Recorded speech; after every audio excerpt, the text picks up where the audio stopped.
Greetings and welcome. My name is John Drury, and I teach systematic theology for Wesley Seminary at Indiana Wesleyan University.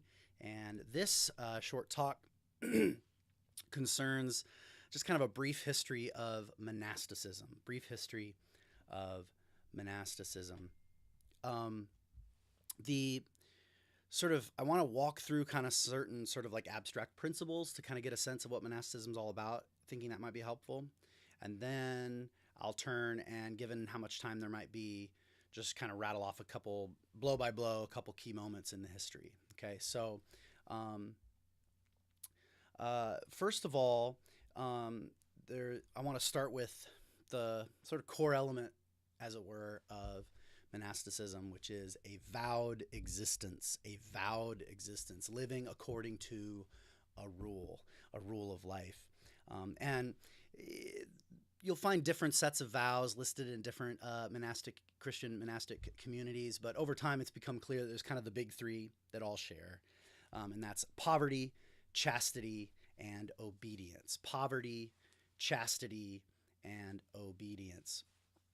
So poverty simply means that simplicity of life, that anything that is owned is held in common, that one gives away one's sort of financial connection and responsibility in the world and enters into a holding all things in common. Chastity means the not getting married and the stepping aside from family life. Yes, it includes the notion of absence from sex, but it has the broader sense of being removed from the system of family life, which is itself bound up with the handing on of property and financial security. So those are in many ways connected in ways that are hard sometimes for us to see in the modern world in the way that we conceive of marriage often. And obedience is simply that obedience both to the rule, but specifically to the living rule of one's own abbot, that one would not take one's own choices as final, but rather submit to the decision of the abbot who leads the community to send one to perform the activities necessary for the community's life. So poverty, chastity, obedience. Those are the big three vows. But these vows are lived in a situation in life, right? So these are these various situations in life, the Sitzenleben that the Germans like to put, situation in lived existence. And there's sort of three basic categories here that I think are relevant. The first is the hermetic mode of monastic life, and you can hear it in there, hermit, right? But it's actually rooted in the word for desert. But desert itself is a socio-political concept, meaning solitary, separated from the world, out away from the city, out from the community, right? So the hermetic monk is the one who lives alone, who lives in solitude, right? Then there's the kenobitic or cenobitic, as we usually say it in modern English, but the cenobitic monk is the monks that are gathered into communities rather than off on their own, brought together into a monastic community together. And then the third form is the itinerant monastic life. Again, this emerges more later in the Middle Ages. We'll mention that later. But the itinerant monastic is a part of a community, in that sense, cenobitic, but has an element of the hermetic life in the sense that they're traveling, right? They're traveling preachers, and they often go by twos, right? So there's still some companionship. So they're kind of communal, but they're also not. They don't have the kind of stability of being separated into a community like the classic cenobitic monastic. So it really is a kind of third type of a situation in life. And the itinerants will often live in cities in the way that the cenobitic and hermetics are both tend to be withdrawn from central communities. Lastly, in terms of this kind of abstract presentation of the principle, so we had the vowed existence, the three vows, the three variant settings in life, situations in life. Then you have the kind of three classic vocations, right? The kind of calling that one has. This has an individual variant, but also plays out in different monastic orders, have different sense of emphases. So these are the vocations, the vidas, the life, V-I-T-A, vita. There's the vita activa, right? The active life, right? This is the life of ora et labora, prayer and work, right? That one lives in a rhythm of the work directed towards God, which is the gathering together for prayer, and the work that is directed for the good of the community, and one's own life of penance and faithfulness in labora, doing manual labor, right? So it's an active life. Even the pausing to pray off and on all day isn't a move necessarily from active to contemplative. That can be seen as just two modes of active life: the work of God, Opus Dei, and the work that we do for one another in the community, right? So milking the cows, singing God's praises, this is all the active life. You track it, right? Although it's very obvious that one aspect of that life of reflection, prayer, study in community or individually, has a very contemplative component. And some communities and some individuals are called and led to lives that are focused much more on that contemplative aspect. And this would be the vita contemplativa, right? The contemplative life, a life lived focused much more on that contemplative side of study, reflection, prayer. There's different aspects depending on the different monastic orders, right? So that contemplative life of lectio, meditatio, oratio, right? To read, lectio, to hear read or to read alone.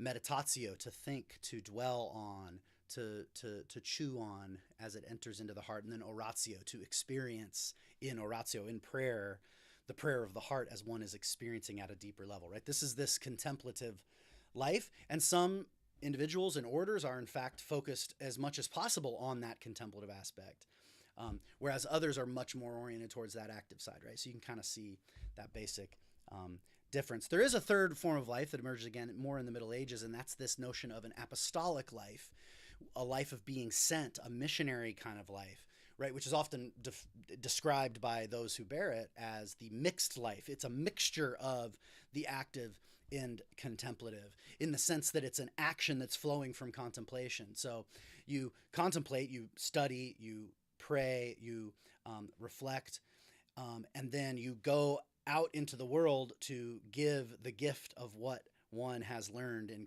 contemplation. You track it, right?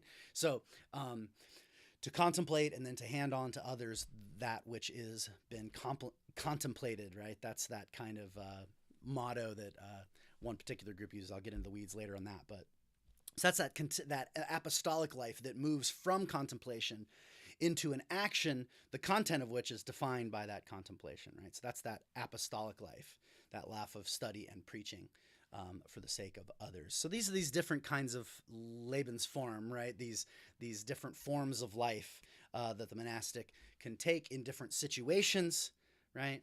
Which themselves in turn are just ways of living out one's vowed existence in poverty, chastity, and obedience. Okay, just looking at my notes here, that's the kind of big abstract idea I wanted to lay out. In the second half of this video now, I just want to rattle off a couple key moments in the history, right? Because this actually doesn't just lay out exactly historically. It's always more complicated. Lived history is a lot more messy and interesting than these kinds of abstract accounts. But for the sake of clarity, it's helpful in looking back to kind of just say, okay, here's what we're talking about, right? So let me just walk through these kind of blow by blow. So I want to start with the ancient world, ancient Christian world, right? Beginning with the desert hermits. Actually, even some of the first Simon the Stylite were actually withdrawing, but up onto a pole in the community, right? And then there was this key turn in a guy named Anthony the Great, who withdrew into the desert, right? And Athanasius is famous for writing a life of Saint Anthony. And Anthony lived in the desert, but over time people started coming to him for guidance and advice, right? He became their Abba, their spiritual father. And this was in the desert in Egypt. And over time, it became clear that especially some of the noobs at this needed more guidance. And so there was a desire to start collecting them together into some of the first monastic collectives. The most famous early one of which was a guy named Pachomius in the East. So Pachomius was one of the first to kind of gather these desert monks into communities and kind of was the innovator of Cenobitic monasticism. Still desert monasticism. Guys like Evagrius are famous writers within this community because the early days there was a focus on, hey, I sold everything. I don't have any books. I don't have any pen and paper, right? But over time, like, it might be nice to write down some of this wisdom that's emerging here. And guys like Evagrius were early key writers in gathering together. And he lived both in the desert, in great solitude, but also was connected with communities and was a guide in communities. So he kind of did a bit of both.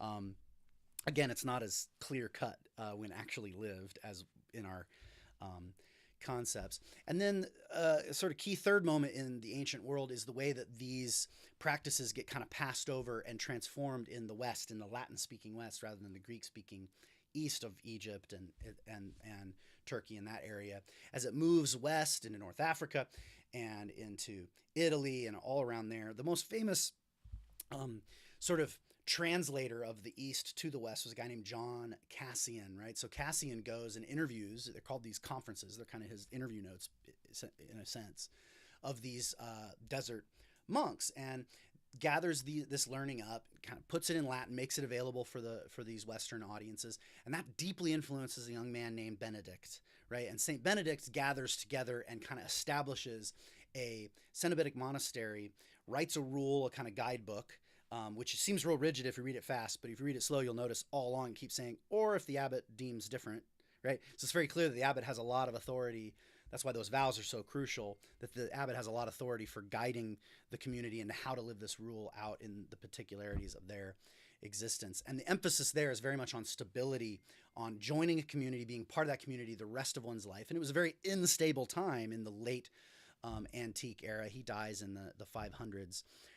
So he's kind of right there at the end of the ancient world as the ancient world is in its twilight. And this is this crucial moment of kind of consolidating a sort of a serious Christian living and learning in a community with a rhythm of ora et labora. That is the motto for the Benedictines. In fact, I think I have it on my wall over here. Ora et labora, Saint Benedict. That's one of the things I have on my wall. So hang that up later. So, ora et labora, pray and work, prayer and labor, right? The very high emphasis on manual labor. It's an active life with this deep contemplative aspect as well. The idea is that it's lived all together, right?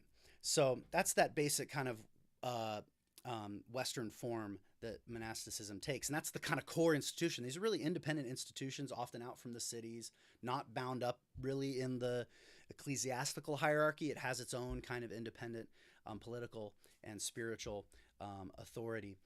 And then here's a few quick reforms when we get into the medieval era. You have reforms within the order of Saint Benedict. This would be especially like the Cistercians in France. These are famously the Trappists. Thomas Merton was one of these much later.